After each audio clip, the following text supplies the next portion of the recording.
హరే కృష్ణ 108 శ్లోకాల యజ్ఞంలో భాగంగా 26వ శ్లోకం అంటే 3వ అధ్యాయం 37వ శ్లోకం.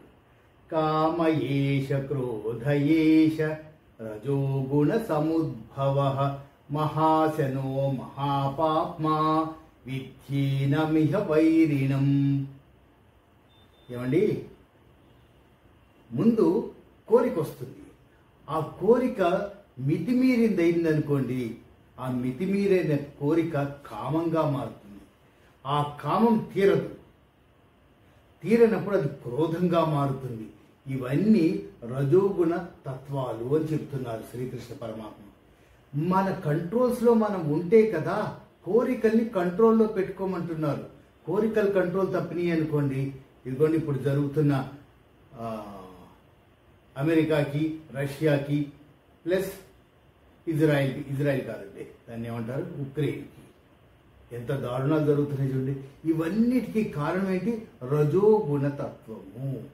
దాన్ని కంట్రోల్ చేసుకుంటే వేరే వాళ్ళ భూభాగంలోకి వెళ్ళి నేను ఆక్రమిస్తాను అనడము, అక్కడ ఖనిజ సంపద ఉంది కాబట్టి దాన్ని నేను కన్నేశాను అనడము, ఇలాగా ఇంటర్నేషనల్ సినారియోలో ఇలా ఉంటే మన స్టూడెంట్స్ మధ్యలో, మన జనరేషన్లో, ఇప్పుడున్న జనరేషన్కి చూడండి, ప్రతి దానికి ఏదో ఒక కోరిక, అంటే మన స్థితిగతులు ఏంటి అనేది మర్చిపోయి కోరికలు పెంచుకుంటున్నారు. ఆ కోరిక లిమిట్స్లో ఉంటే దానికి ప్లాన్ చేసుకుని తీర్చుకోవచ్చు. ఓ ఇంట్లో ఫ్రిడ్జ్ కొనాలండి, ఓ 80,000 లక్ష రూపాయలు, దాన్ని ఇన్స్టాల్మెంట్స్లో ఈఎంఐస్లో తీసుకునే సౌలభ్యం ఉంది. దాన్ని ప్లాన్ చేసుకుంటాం కదా. అలా కాదు, నాకు అర్జెంటుగా కావాలి, ఇప్పుడు ఏమన్నా కావాలి, వన్ టైం సెటిల్మెంట్ లాగా అలా జరిగితే అప్పుడు జరగదు. అప్పుడు ఏమవుతుంది? ఇంట్లో గొడవలు మొదలవుతాయి. అలాగే పిల్లలకి కూడా ఏదైనా కావాలి అంటే అది 1,00,000కి వాల్యూ లేకుండా పోయిందండి పిల్లల మధ్యలో. వాళ్ళు ₹1 సంపాదిస్తే తెలుస్తుందండి. అందుకే పెంపకంలోనే ఇవన్నీ రావాలి అంటారు. పెంపకం సరిగ్గా ఉంది అనుకోండి, మొబైల్స్ పెంపకం అయిపోయింది, ఇప్పుడు సోషల్ మీడియా పెంపకం అయిపోయింది. ఇంట్లో నలుగురు కూర్చొని మాట్లాడుకోవట్లేదండి, వాట్సాప్లు లేదా సోషల్ మీడియాను మాట్లాడుకుంటున్నారు. అది తప్పండి. ఇదే విషయాన్ని నిర్వాణ షట్కంలో ఆదిశంకరాచార్యులు ఏం చెప్పారో తెలుసండి. మనోబుద్ధ్యహంకార చిత్తాదినాహం నచ శ్రోత్ర జిహ్వా నచ ఘ్రాణ నేత్రే నచ వ్యోమ భూమిర్న తేజో న వాయుః చిదానంద రూప శివోహం శివోహం. ప్రతిదానికి శివుడిని ఎందుకు అనుకుంటారండి? శివుడు ఉండే స్థానం ఏంటి? మనకి తెలిసి కైలాస పర్వతం.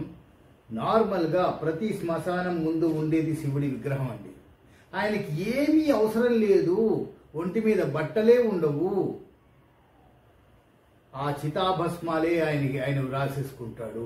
అంటే ఆయనకి కామము, క్రోధము, మోహము ఏమీ లేవు. అందుకే ఒక మనిషి శివుడైపోతే అంటే ఒక కోపం ఉండదు, తాపం ఉండదు, కోరికలు ఉండవు, ఏమీ ఉండవు. ఓన్లీ చైతన్యం మాత్రమే ఉంటుందండి మనిషిలో. ఆ చైతన్య స్వరూపమే శివస్వరూపం. దాన్నే ఆత్మస్వరూపం అంటున్నారు శ్రీకృష్ణ పరమాత్మ. నీలో ఉన్న ఆత్మని నువ్వు నిద్రలేపు. నువ్వు లేచావు సరే, నీకు కోరికలు, దిక్కుమాల కోరికలన్నీ చేస్తున్నాయి కదా, వాటిని అధిగమించాలంటే నీలో ఉన్న ఆత్మ, నేనుగా ఉన్న ఆత్మని నువ్వు పరిశీలించి పరీక్షించి నిద్రలేపితే, నువ్వు జాగృతం చేయగలిగితే అంతకు మించిన ఆనందమయం ఇంకోటి ఉండదు. నీ లైఫ్ అంతా సక్సెస్ఫుల్లే. అన్ని జయాలే, అపజయాలకి తావే ఉండదు అంటున్నారు. ఒక్కసారి ఆలోచిస్తారు కదా ఈ విషయంలో. హరే కృష్ణ.